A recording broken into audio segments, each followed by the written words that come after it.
Sa mga hindi nakakaalam mga katoda, ang langis ay nagiging putik sa paglipas ng panahon.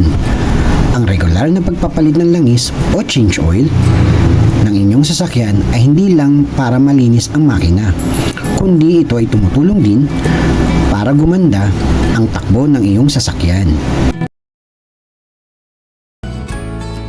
Ang oil filter naman mga katoda ay tumutulong upang salain ang mga buo-buong langis o dumi na nahahalo sa ating makina.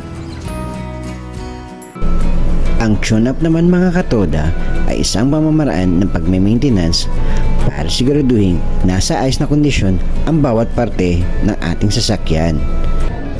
Huwag kakalimutan mga katoda, ride safe, keep safe. Paalam mga katoda!